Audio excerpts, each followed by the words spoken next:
जय हिंद मेरे प्यारे दोस्तों, हमारे इस चैनल नेक्स्ट एम और हमारे इस भगवत गीता क्लास पर आपका स्वागत है। हमारे द्वारा और सब्जेक्टों का भी आपके लिए क्लास लिया जाता है और इसके साथ पर ही भगवत गीता का भी क्लास डेली एक एक या दो श्लोकों के अंतर्गत पे बताने की कोशिश की जाती है कि कुरुक्षेत्र के मैदान में भगवान श्री कृष्ण ने अर्जुन को उपदेश देते हुए क्या कहा था, और इसी के अंतर्गत पे अर्थ संस्कृत के श्लोकों के साथ साथ पर ही हिंदी में उसका ट्रांसलेट करके तथा इंग्लिश पे दोनों तीनों लैंग्वेजों के अंतर्गत पर आपको प्रोवाइड किया जाता है ताकि आप आसान शब्दों पर उसको समझ सकें।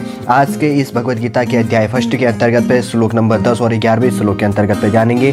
भगवत गीता के अंतर्गत पे जैसे कि हमने पिछले क्लास पर क्या जाना, जो द्रोणाचार्य के पास में दुर्योधन जाते हैं और जाने के बाद पर अपने जो सेनाएं हैं तथा अपने योद्धा हैं उनका वर्णन करते हैं, और आगे वाले श्लोक के अंतर्गत पे हम क्या जानेंगे कि आखिर उनके द्वारा क्या कहा गया था। आज के इस क्लास के अंतर्गत पे भगवत गीता के अंतर्गत पे जो 10वां अध्याय है, अध्याय फर्स्ट है और 10वें नंबर का श्लोक है, जिसके अंतर्गत पे दुर्योधन क्या कहते हैं, अपर्याप्तम तदस्माकं बलम भीष्माभिरक्षितम अपर्याप्तम त्विद में तेषां बलम भीमाभिरक्षितम।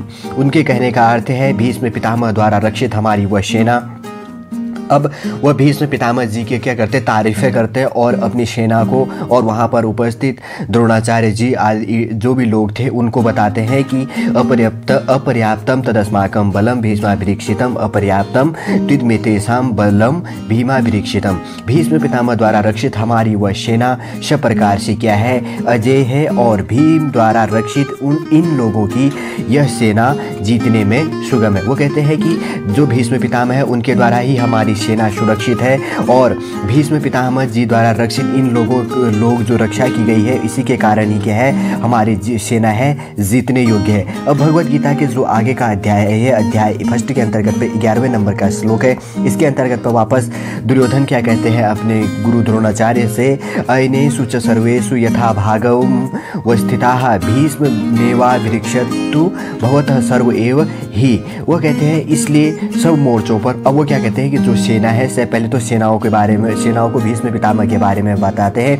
कि जब वह है तभी हम हैं तथा जब हम हैं तब वही वो भी स्थित है। और अब इस श्लोक के अंतर्गत तो वो क्या कहते हैं, इसलिए सब मोर्चों पर अपनी अपनी जगह स्थिर रहे। जहाँ पर आपको जो भी दायित्व दिया गया है, जहाँ पर आपको मोर्चा संभालने की बात कही गई है, आप उस मोर्चे को संभालिए। आप लोग सभी निसंदेह भीष्म पितामह की ही सब ओर से रक्षा करें और आप सभी लोगों का यही दायित्व होना चाहिए कि जो महान पराक्रमी योद्धा भीष्म पितामह है आप सभी रूप से उनकी रक्षा करें। वापस रिपीट करते हैं इस श्लोक को, अयनेषु च सर्वेषु यथा भागम वस्थिताः भीष्ममेवाभिरक्षन्तु